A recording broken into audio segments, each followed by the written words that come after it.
Excuse me, sir. I think I know what's wrong with your system. Grant Whitmore laughed. The Maid's kid wants to play engineer? He looked her up and down. Wrinkled uniform, scuffed sneakers. Sure, sweetheart. Fix this.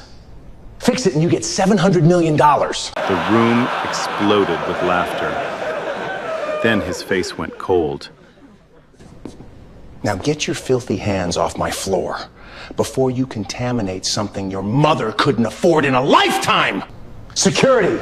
Remove this trash! Someone pulled out a phone, recording.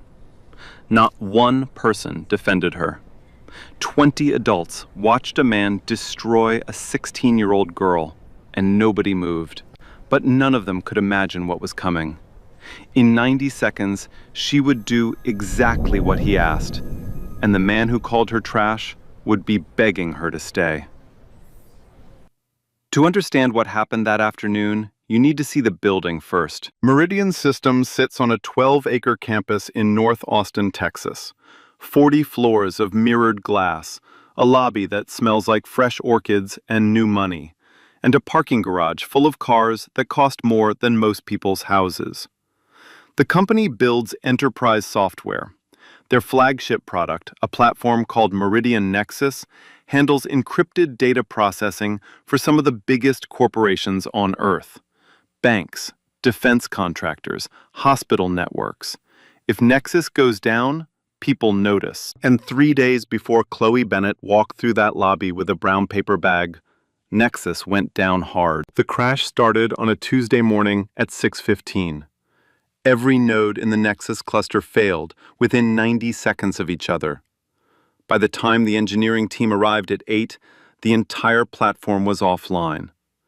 Client dashboards showed nothing but red. Phone lines lit up like Christmas.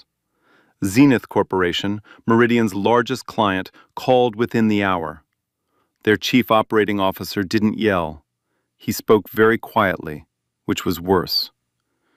You have 48 hours to restore full service. If you can't, we're pulling the contract. That contract was worth $700 million. Grant Whitmore heard the number and felt his chest tighten. He'd built Meridian from a 3-person startup in a garage in Round Rock. 22 years of 16-hour days. He'd taken the company public, survived 2 recessions, and turned down 3 acquisition offers because he believed Meridian was worth more than anyone was willing to pay. And now, his entire legacy was hanging on a system that nobody in his building could fix. Grant was 52 years old, 6'1", and had the kind of jaw that looked like it had been designed by a committee of people who wanted to sell watches. He wore a $6,000 suit that morning, a Patek Philippe on his left wrist, and the expression of a man who had not slept in 3 days. He stood in the conference room on the 38th floor and stared at his lead engineer, Nathan Carver. "I hired 20 of you," Grant said. His voice was low, controlled, and somehow more frightening than shouting. 20 engineers. Every one of you came to me with a degree from somewhere impressive and a resume full of words I can barely pronounce. And not a single one of you can tell me why a system I spent 3 years building just decided to die. Nathan Carver was 38, talented and terrified. He had been staring at the same error logs for 72 hours. His eyes were bloodshot. His coffee had gone cold 6 hours ago, and no one had replaced it. "Sir, we've isolated it to the encryption module, but the root cause is that I'm surrounded by people who can find problems but can't fix them." Grant turned to the window. Downtown Austin stretched out below, bright and indifferent. 48 hours, Nathan. If Zenith walks, we lose everything. No one in that room argued. No one offered a new theory. They just sat there, 20 brilliant people, paralyzed by a problem none of them could solve. Now let me take you 14 floors down and 30 years into a different life. Grace Bennett started her shift at 5:30 that morning, the same way she had started every shift for the past 16 years. She parked her 12-year-old Honda Civic in the employee lot, walked through the service entrance, changed into her navy blue uniform in the utility closet on the ground floor, and filled her cart with supplies. Glass cleaner, floor polish, trash bags, paper towels. Grace was 44 years old. She had raised Chloe alone since her husband, a construction engineer named James Bennett, died in a scaffolding accident when Chloe was 4. James had graduated top of his class, but never received his professional license. The review board said his application was incomplete. His professors said his skin was the wrong color. Grace never talked about it. She just went to work. She had been cleaning the offices of Meridian Systems since before the building had a second floor. She knew which executives liked their desks wiped with lavender spray and which ones wanted nothing touched. She knew the lobby orchids needed exactly 6 ice cubes on Tuesdays and Fridays. She knew the name of every security guard, every receptionist, every night janitor. Almost no one in the building knew hers. She earned $14 an hour, no benefits, no sick days. Her hands were rough and cracked from years of cleaning chemicals, and she covered them with lotion every night before bed so her daughter wouldn't notice. Grace had a philosophy about work. She never said it out loud, but she lived it. You do the job, you do it well, and you don't let anyone make you feel small for doing it. That afternoon, at 4:15, her daughter walked through the front doors of Meridian Systems. Chloe Bennett had taken the number 12 bus from Austin East High School, a 45-minute ride that included 2 transfers and a 3-block walk. She was wearing her school uniform, a navy polo shirt with a small coffee stain near the collar, khaki pants that were slightly too short because she'd grown 2 inches since September, and sneakers with the left sole starting to separate. Her backpack was the same one she'd had since 8th grade. She carried a brown paper bag with her mother's lunch inside, rice, beans, and a piece of chicken from last night's dinner, because Grace had forgotten it on the kitchen counter that morning. Chloe checked in at the front desk, got a visitor badge, and headed for the elevator. She was supposed to go to the 12th floor, where the maintenance staff had a small break room. She pressed 12. The elevator stopped on 38. The doors opened to chaos. Engineers were moving between workstations with the frantic energy of people who knew their jobs depended on the next 24 hours. Screens glowed red. Voices overlapped. Someone was on the phone saying, "No, tell them we need more time. Tell them anything." And in the center of it all stood Grant Whitmore. Chloe stepped out of the elevator by instinct, the way you might step out of a car to look at an accident. She didn't mean to be there. She didn't belong there. And Grant Whitmore made sure she knew it. He spotted her within 3 seconds. A black girl, school uniform, brown paper bag, standing in the middle of his 38th floor war room like she'd wandered into the wrong country. "Who let this kid up here?" His voice cut through the noise like a blade. Every head turned. Chloe opened her mouth to explain. She got 2 words out. This floor is restricted to authorized personnel, and I can always tell who doesn't belong." He looked her up and down, not quickly, slowly, the way someone examines a stain on an expensive carpet. "Is this the maid's daughter? Is that what this is?" Silence. 20 people. Not one correction. "Your mother scrubs floors, sweetheart. That's her ceiling, and apparently it's yours too." He pointed at Phil Dawson, the security guard who had just stepped off the elevator behind Chloe. "Get her out, now, before she touches something worth more than her mother makes in a year." Phil Dawson was 55, a quiet man with grown children of his own.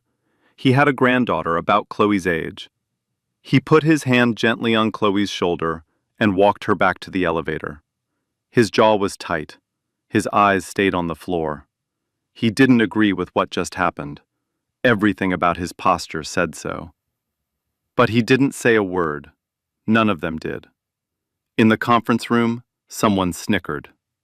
Nathan Carver stared at his keyboard. The elevator doors closed. Chloe stood inside, alone, holding her mother's lunch. Her eyes were wet, but her jaw was set. She was 16 years old, and she had just been humiliated by the most powerful man in a building where her mother had scrubbed toilets for 16 years. She found Grace on the 12th floor, mopping the break room. Grace saw her daughter's face and stopped. She didn't ask what happened. She didn't need to. She set the mop against the wall, pulled Chloe into her arms, and held her for a long time. "Some people only see the uniform, baby," Grace whispered. "Don't ever let them see your tears. That's what they want." Chloe pulled back. She wiped her eyes with the back of her hand. But her face had changed. She wasn't crying anymore. She was thinking.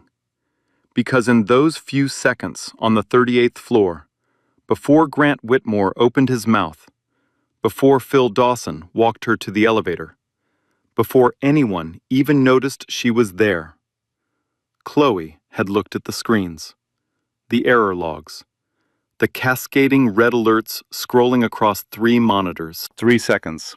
That's all it took. The pattern in the error logs, the cascading failure sequence, the way the memory spikes lined up with the encryption calls. She had seen this exact pattern before. She had written the code that was supposed to prevent it, and she knew exactly what was wrong. If you think this girl is going to walk away quietly, you don't know this story. Subscribe now, because what happens next changed everything. The laptop was a Dell Latitude, cracked screen, missing 3 keys on the left side of the keyboard. Battery that held a charge for about 2 hours on a good day. Grace found it sitting on top of the recycling bin outside the 38th floor server room on a Wednesday night, 5 years before any of this happened. Someone had peeled off the asset sticker. Someone had decided it wasn't worth keeping. Grace brought it home because her 11-year-old daughter needed something to type her school reports on. Chloe plugged it in, opened the lid, and saw something she had never seen before. A terminal window, still open from the last user. Green text on a black screen. A blinking cursor waiting for instructions. She typed the word hello and pressed enter. The terminal didn't understand, but Chloe wanted it to. That night, she walked 6 blocks to the public library, sat at a shared computer, and searched how to talk to a computer. The first result was a free Python tutorial. She stayed until the library closed at 9. The librarian had to tap her shoulder twice. Grace found her sitting on the front steps, scribbling notes on the back of a grocery receipt. She went back the next day, and the day after that. For 2 months, Chloe split her time between school, the library, and the cracked Dell in her bedroom. Grace started picking up double shifts at Meridian to pay for a home internet connection, so her daughter would stop walking 6 blocks in the dark. By 12, Chloe was writing scripts that automated her homework. By 13, she found a bug in her school's attendance system that was marking present students absent. She fixed it and emailed the principal a 3-paragraph explanation. The principal never responded. But the bug disappeared. By 14, Chloe was writing code that strangers on the internet called elegant. She contributed to open source projects under a username she chose carefully. Spectra. No photo, no bio, no age, no gender, no race. Just code. Clean, fast, and brilliant. At 15, she released CipherWeave. CipherWeave was an open-source encryption framework. It handled secure data transmission 6 times faster than the industry standard. Within 3 months, it was downloaded over 80,000 times. Within 8 months, more than 2,000 companies had integrated it into their systems: banks, hospitals, cloud providers. And Meridian Systems, who built their entire Nexus platform on top of it. Nobody knew who Spectra was. Tech journalists wrote profiles, Reddit threads turned into conspiracy theories. 3 venture capital firms posted open offers. A recruiter at Meridian Systems, ironically enough, wrote a blog post calling Spectra the most important anonymous contributor to encryption technology in the last decade. Spectra was a 15-year-old girl sitting cross-legged on the floor of a 400-square-foot apartment, coding on a cracked Dell laptop while her mother worked the night shift cleaning offices. Grace worked 60-hour weeks, so Chloe could stay up coding until midnight. She didn't understand a single line on that screen, and she didn't pretend to. But she understood the look on her daughter's face when those fingers started moving. It was the same look her husband used to have when he bent over blueprints at the kitchen table. James Bennett had been a construction engineer, graduated top of his class, smart enough to design buildings, too black to get the license that let him sign off on them. He died on a scaffolding collapse when Chloe was 4, building a structure someone else would take credit for. Grace kept one thing from James, a yellow sticky note on the refrigerator, written in his block handwriting. It said, "They can ignore the messenger. They can't ignore the message." Chloe peeled that note off the fridge when she was 12 and stuck it to the inside of her laptop lid. It was still there the day she walked into Meridian Systems. She never told her mother what she did online. Not because she was hiding it, because she wasn't sure it mattered. Chloe was used to being invisible. At school, she was the quiet kid in the back row. At the apartment complex, she was the girl who never came outside. On the internet, she was a ghost named Spectra, who moved through code the way water moves through pipes. Silently, without effort, and absolutely everywhere. But that afternoon, standing in the 12th floor break room, with her mother's arms around her, something shifted. The man on the 38th floor had looked at her and seen nothing, less than nothing. He had seen a stain on his expensive carpet. And for the first time in her life, Chloe didn't want to be invisible anymore. She wanted to be undeniable. Chloe sat on the break room floor with her back against the vending machine. Grace stood over her, arms folded, shaking her head before her daughter even opened her mouth. "Mom, I know what's wrong with their system." "No. I can fix it." "Chloe Marie Bennett, absolutely not. We are not going back up there. That man already—" Grace stopped herself. She pressed her lips together. "We can't afford that kind of trouble. Not here. Not at my job." "Mom." Chloe looked up. She didn't raise her voice. She never did. "You've cleaned their floors for 16 years. You've cleaned their bathrooms and emptied their trash and scrubbed their coffee stains, and not one of them has ever asked your name. Not once in 16 years." She paused. "And then that man stood in front of 20 people and called you a ceiling." Grace didn't move. "I'm not going up there for me," Chloe said quietly. "I'm going up there because someone in this family needs to stand in that room and not be invisible." Grace looked at her daughter. She saw the jaw, she saw the eyes, she saw James. The same stubborn, quiet fire that no amount of logic could put out. She had seen that look exactly, twice before.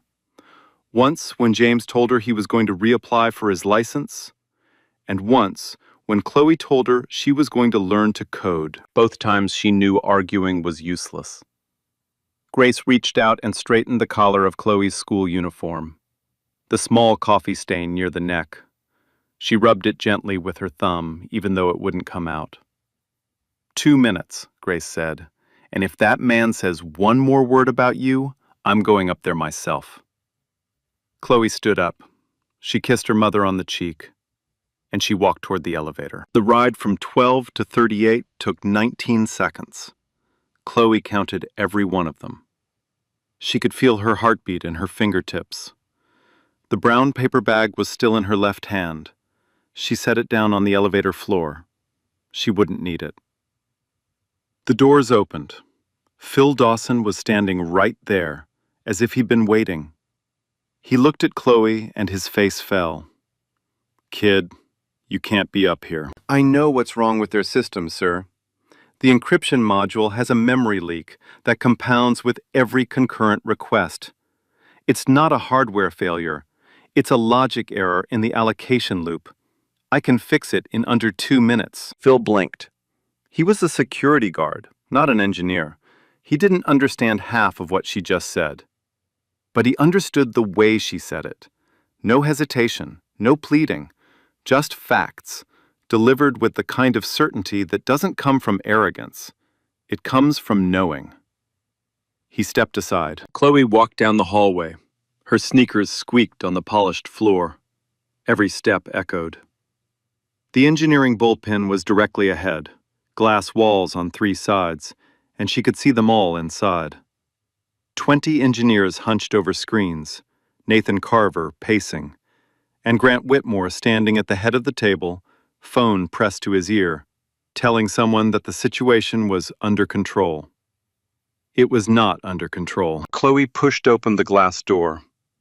The air inside smelled like cold coffee, sweat, and the particular desperation of people who have been failing for 3 days straight. A whiteboard on the far wall was covered in diagrams, crossed-out theories, and question marks. Takeout containers were stacked on a side table. Someone's jacket was balled up on the floor, like they had tried to sleep under their desk. Every head in the room turned. Grant lowered his phone. For a moment, his face went blank, like he was trying to process how this same girl, this same school uniform, this same brown skin, was standing in his conference room again. Then the anger came. Are you serious right now? I told security to. Your Nexus platform crashes every time it processes concurrent encryption requests above your threshold limit. Chloe's voice was steady, not loud, not aggressive, just clear. The memory leak is in the CipherWeave integration layer. Every thread allocates memory for the encryption handshake, but never releases it. At 12,000 simultaneous connections, your system runs out of resources and collapses. Your team has been looking at the hardware. The problem is in the code. The room went still.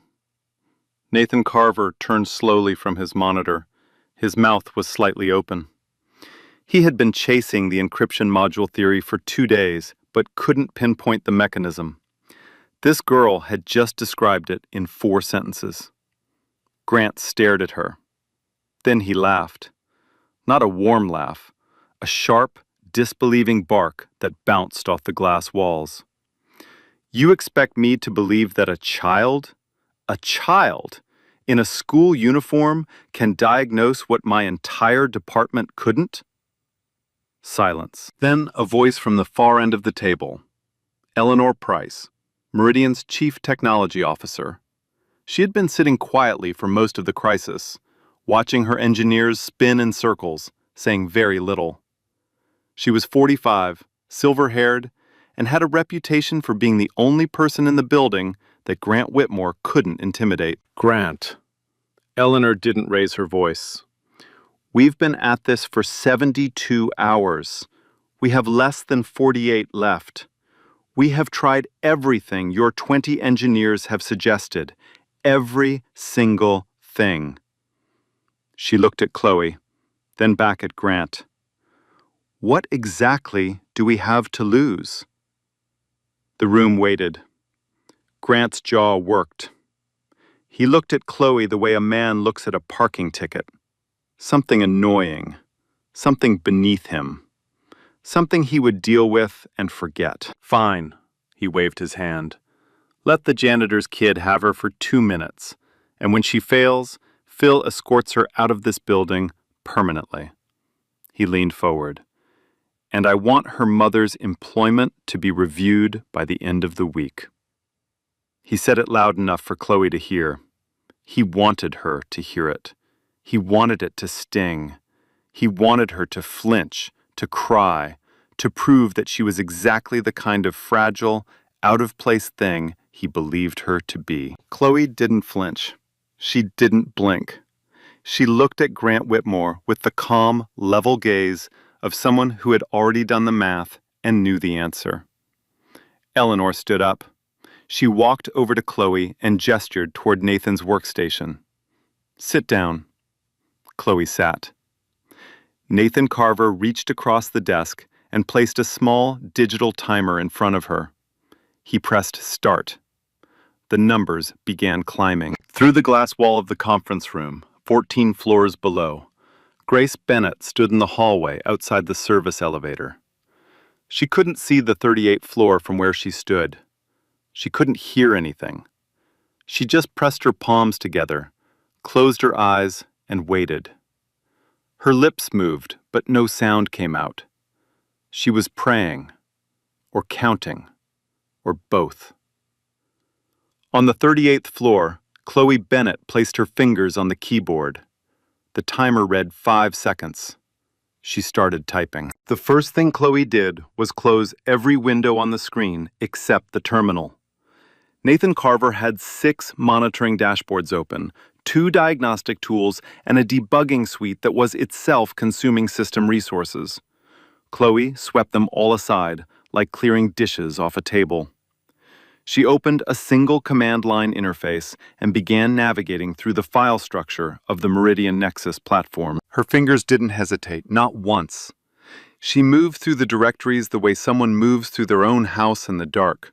No searching, no second guessing, just certainty born from a kind of familiarity that shouldn't have been possible for someone who had never worked at Meridian Systems. She navigated past the front-end layers without a glance. She skipped the database modules entirely. She went straight for the encryption core, the deepest, most complex layer of the entire Nexus architecture, as if she had built the hallway herself and knew exactly which door to open. 20 engineers stood behind her in a loose semicircle. Some leaned forward. Some crossed their arms. One of them, a junior developer near the window, was recording on his phone. Nobody told him to stop, because nobody was thinking about anything except the girl at the keyboard.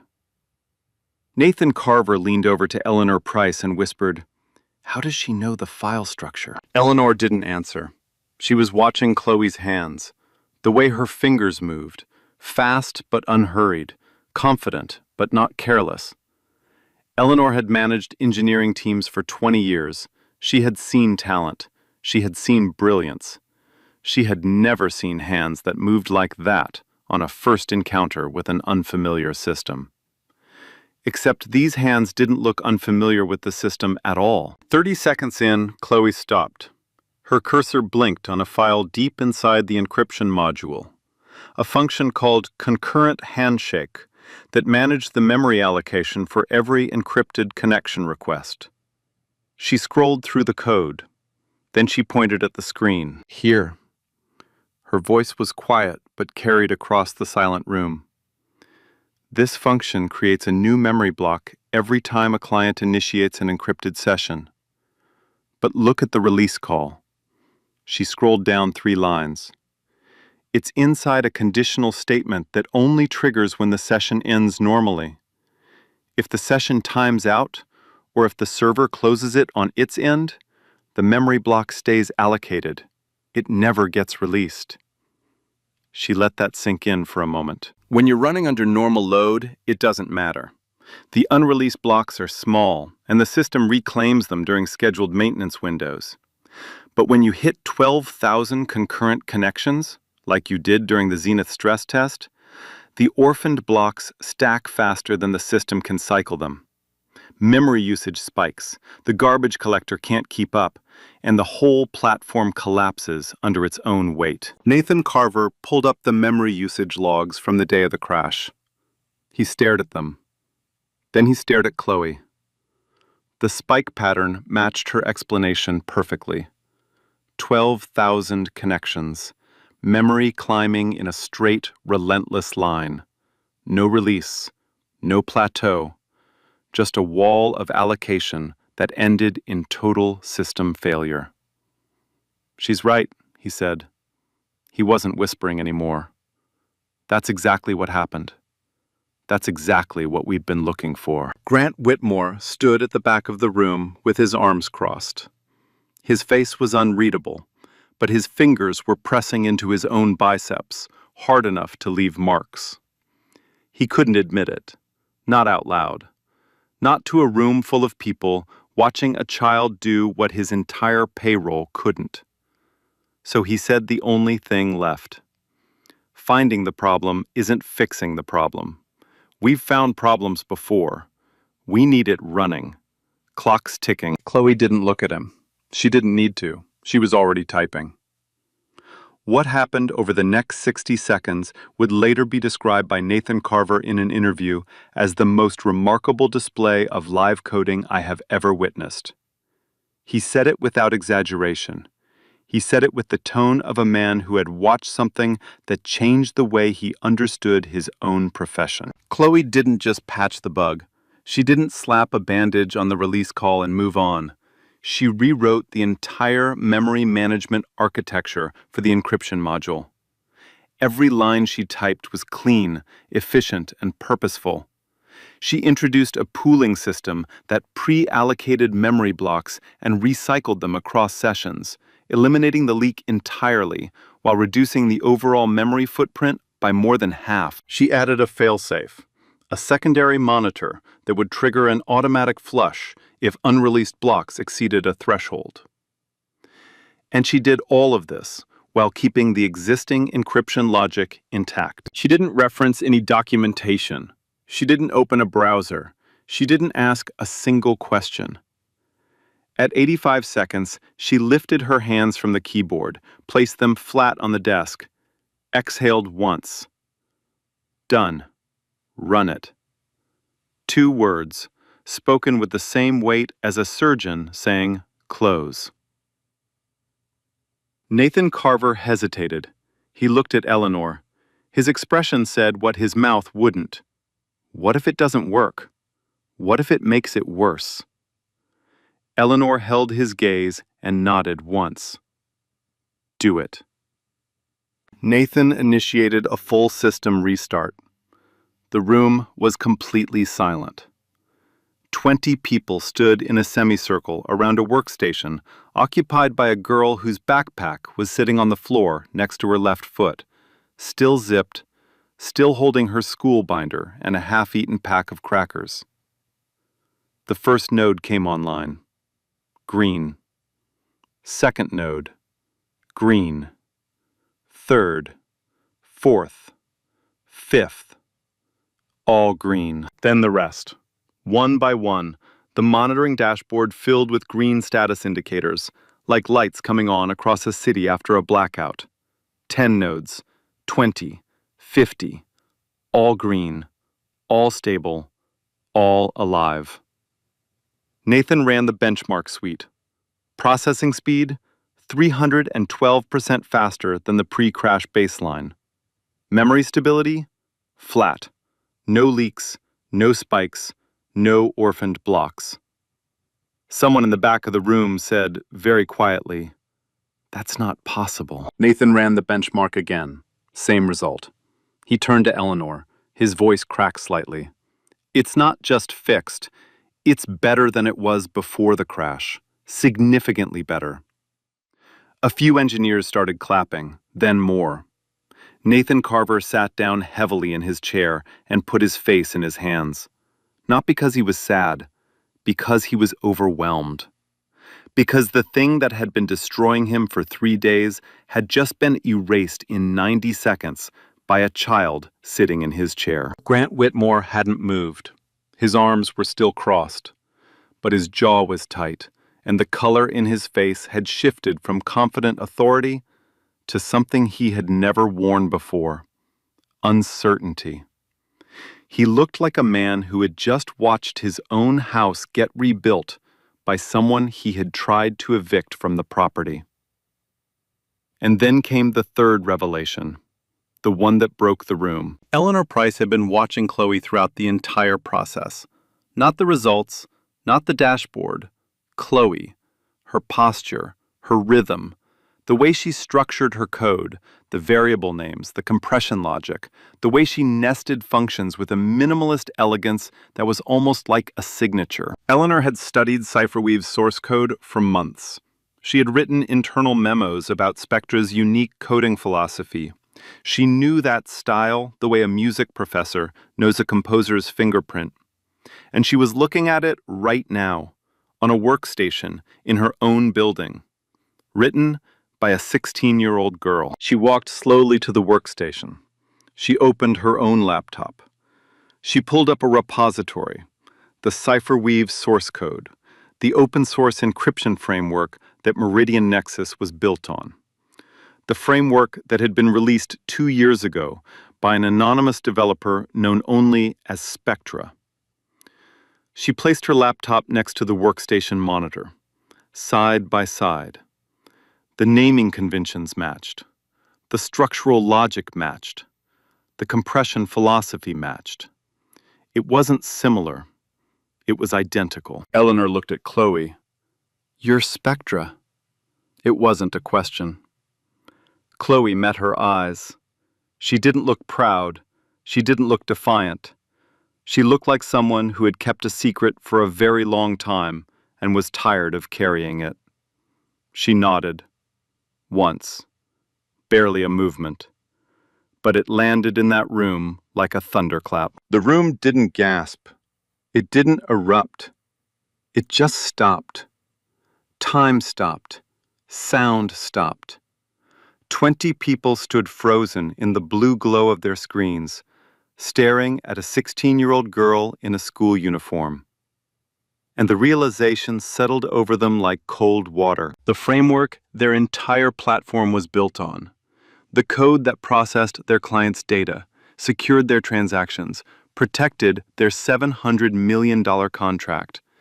It was written by the daughter of the woman who mopped their floors. Nathan Carver spoke first. His voice was barely above a whisper.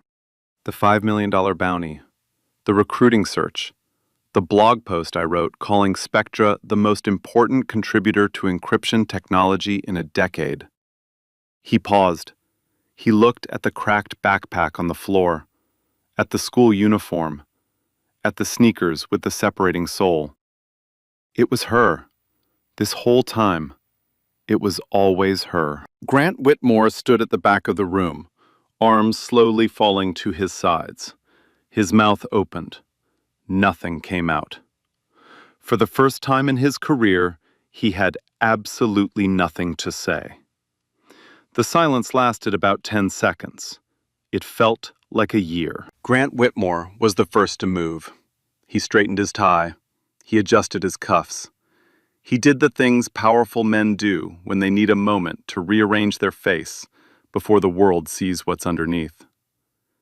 Then he walked forward, past the engineers, past Nathan Carver, past Eleanor Price, and stopped directly in front of Chloe Bennett. When he spoke, his voice had changed completely. The sharpness was gone. The contempt was gone. In its place was something smooth and warm and carefully manufactured. The voice of a man who had spent decades learning how to make people feel special when he needed something from them. Chloe. He used her name for the first time. Miss Bennett, I think we clearly got off on the wrong foot earlier. That was a misunderstanding, and I take full responsibility for it. He paused, letting the apology land like a gift. What you just demonstrated is nothing short of extraordinary. Generational talent. The kind of mind that comes along once in a decade. He clasped his hands together. Let's talk about your future, right here, right now. I want to offer you a position at Meridian Systems, full compensation package, equity stake. You would be the youngest hire in company history. We'll work around your school schedule. We'll provide tutors if you need them, whatever it takes. He spread his hands. Name your price. Then he turned toward the glass wall of the conference room, where Grace Bennett was now standing in the hallway. She had come up. She couldn't stay downstairs any longer. She stood there in her navy blue uniform, her hands still damp from the cleaning solution she had been using 15 minutes earlier, her eyes wet, watching her daughter through the glass. "Mrs. Bennett," Grant's voice carried through the open door. "Your daughter is remarkable, truly remarkable. We would be honored to have her as part of the Meridian family." Grace didn't respond. She just looked at Chloe. Chloe sat at the workstation. She looked at Grant. She looked at the screen, still glowing green with the system she had just saved. She looked at Eleanor Price, who was watching her with an expression that might have been respect or might have been something closer to recognition.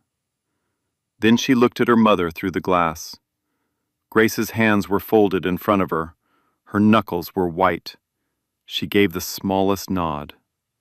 "Whatever you decide, baby, I'm right here." Chloe reached down to her backpack, unzipped the front pocket, pulled out her phone, a prepaid model with a cracked screen protector that matched her laptop. She opened her email, scrolled to a message she had read 43 times in the past week. She turned the screen toward Grant Whitmore.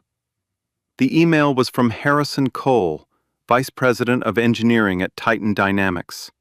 The subject line read, "Welcome home, Spectra." The body was short. Chloe let Grant read it.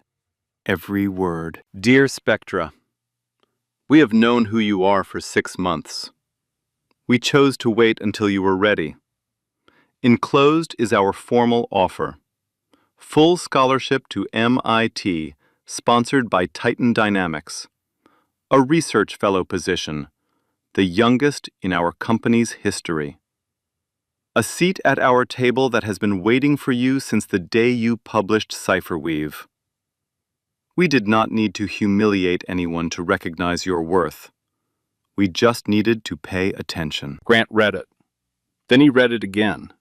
His mouth opened slightly, then closed. Chloe pulled the phone back. She looked directly at Grant Whitmore, not with anger, not with triumph, with something quieter and more devastating than either. "You told me that people like me don't belong here," she said. "You were right. I don't belong here. I belong somewhere that knew my name before they needed my hands." She stood up, pushed the chair back gently, picked up her backpack and slung it over one shoulder. Grace stepped through the doorway. For the first time in 16 years, she walked into a room on the 38th floor, not to clean it, not to empty the trash or wipe down the table. She walked in because her daughter was there, and she was done being invisible too. She placed her hand on Chloe's shoulder, said nothing, didn't need to. The weight of her palm said everything. "I see you. I'm proud of you. Let's go home." They walked out together, past 20 engineers, past Nathan Carver, who stood and watched them go with something broken behind his eyes, past Grant Whitmore, who stood perfectly still, holding nothing. The elevator doors closed. If you were Chloe, would you have taken the money, or would you have walked away? Drop your answer in the comments. And if this story hit you the way it hit me, share it with someone who needs to hear it today. Subscribe, because this channel finds stories like this every single week. The conference room emptied slowly after Chloe and Grace left. Engineers drifted back to their desks in silence. Nobody celebrated. Nobody high-fived. The system was back online. The $700 million contract was saved, and not a single person in that building felt like they had won anything. Eleanor Price was the first to speak to Grant directly. She found him standing by the window, staring at the Austin skyline, his hands flat against the glass. She didn't sit down. She didn't soften her voice. "You just let the most valuable person in this building walk out the front door," she said. "And you did it because you couldn't see past her mother's uniform." She paused. "I've been your CTO for 8 years, Grant. I've defended decisions I didn't agree with. I've stayed quiet when I should have spoken. But I watched you humiliate a child today. A child who turned out to be the person we've been searching for, spending millions of dollars trying to recruit for 2 years." Eleanor set a single sheet of paper on the windowsill next to him. "That's my resignation. Effective immediately." Grant didn't pick it up. He didn't turn around. Nathan Carver sat at his desk long after everyone else had gone, staring at the workstation where Chloe had sat. The timer still read 91 seconds. He remembered what he had done when Grant humiliated her. He had looked at his keyboard. He had said nothing. Nathan submitted his resignation the next morning. In the subject line, he wrote 3 words: I looked away. On the bus home, Chloe sat next to her mother in the back row. Grace held her daughter's hand for the entire ride. Neither spoke. Chloe's phone buzzed. A call from a number she didn't recognize. She answered. Chloe, this is Harrison Cole. I heard what happened today. All of it. His voice was steady and kind. I want you to know that we meant every word of that email. You have a home with us, whenever you're ready. He paused. Welcome to the team, Spectra. Chloe closed her eyes. Grace squeezed her hand. Outside the bus window, the Meridian Systems building disappeared behind them, shrinking into the skyline like something that no longer mattered. The video surfaced 3 days later. Nobody knows exactly who released it. Internal investigations pointed to the security office, but Phil Dawson had already resigned by then. What mattered was the footage itself. 4 minutes and 12 seconds of crystal clear security camera recording from the 38th floor. Grant Whitmore, CEO of a billion-dollar company, standing in front of 20 employees, publicly humiliating a 16-year-old girl in a school uniform, calling her mother a ceiling, ordering security to remove a child from the building, laughing. The internet did what the internet does. Within 24 hours, the video had 9 million views. Within 48, it was on every major news outlet in the country. The hashtag #SheSaidSpectra trended globally for 6 consecutive days. Tech journalists who had spent years wondering about the identity of the mysterious coder behind Cypherweave now had their answer.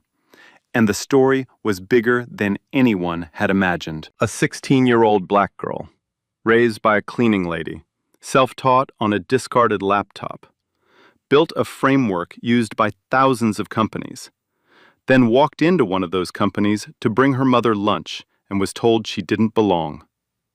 The backlash was immediate and severe. Zenith Corporation, whose $700 million contract had been saved by Chloe's 90-second fix, issued a public statement. They called the video deeply disturbing and announced they were reassessing their long-term partnership with Meridian Systems. 3 other major clients followed within a week. Meridian's stock price dropped 18% in 10 days. Victoria Steele, chairwoman of Meridian's board of directors, convened an emergency meeting. She was 60 years old, had built her career on corporate governance, and had zero tolerance for executives who became liabilities. The board watched the full security footage in silence. Then they voted. It was unanimous. Grant Whitmore was given 90 days to transition out of the CEO role. His severance package was reduced by 60% under the company's ethics violation clause. No farewell party, no press conference, no golden parachute. 3 months later, Grant Whitmore left Meridian Systems through a side door on a Tuesday morning. No photographers, no former colleagues were waiting to shake his hand. He accepted a consulting position at a small logistics firm in suburban Dallas. 2nd floor, shared office, no view. The kind of job he would have laughed at 5 years earlier. The same week Grant cleaned out his desk, Titan Dynamics made 2 announcements. The first was the Grace Bennett Scholarship Fund, a fully endowed program providing STEM scholarships to children of service workers and low-income families across Texas. The fund was named after a woman who had spent 16 years cleaning offices and never once been asked her name. Grace was invited to the launch event as a guest of honor. She wore a new dress. She cried during the speech. She didn't try to hide it. The second announcement was quieter, a press release on Titan's corporate blog. It said simply that Titan Dynamics had acquired exclusive advisory rights from the developer known as Spectra, and that Spectra would be contributing to Titan's next-generation encryption platform while completing her education. The tech world read that sentence and understood exactly what it meant. Grant Whitmore hadn't just lost a prodigy. He had handed his biggest competitor the most gifted young mind in the industry. Not because Titan was smarter, not because they offered more money, because they had treated a 16-year-old girl like a human being. That's all it took. Basic decency. The kind that costs nothing and is apparently worth $700 million. 6 months later, Chloe Bennett walked through the gates of MIT, 16 years old, full scholarship. She carried a new backpack and an old laptop, the same cracked Dell from a recycling bin. Her father's note was still taped inside. Grace watched from a new apartment in Austin. For the first time in 20 years, her hands were soft. If it were you, 16, watching your mom get ignored for 16 years, would you have walked back into that room? Tell me in the comments. Go back to the moment she sat down at that keyboard. She never hesitated, not once. Subscribe. We find these stories so you never forget they're out there. Chloe looked at the richest man in the room and said, "I belong somewhere that knew my name before they needed my hands." Then she walked out the front door, not the service and chains, the front door. And here's the part that won't let me alone. Grant didn't lose Chloe because she wasn't good enough. He lost her because he couldn't imagine that brilliance could live inside the school uniform and scuffed sneakers. And when he finally saw it, 90 seconds too late, he tried to buy it like it was something on the shelf, and he walked past and suddenly wondered that that's not how people work. You can't humiliate someone, then offer them a chair at the table and you realize you need them. Titan didn't offer Chloe more money. They offered her something Grant never could. They saw her first, and that's what she chose. Not the bigger check, the earlier eyes. So I want to ask you, are you only kind to people after you find out what they're worth, or before? There's a differences. And the people on the receiving end always know which one it is. Tell me in the comments. If this hits you, like, share and subscribe. Hit the bell. We tell the stories every week. Excellence doesn't ask permission, and it never needed yours. Remember that.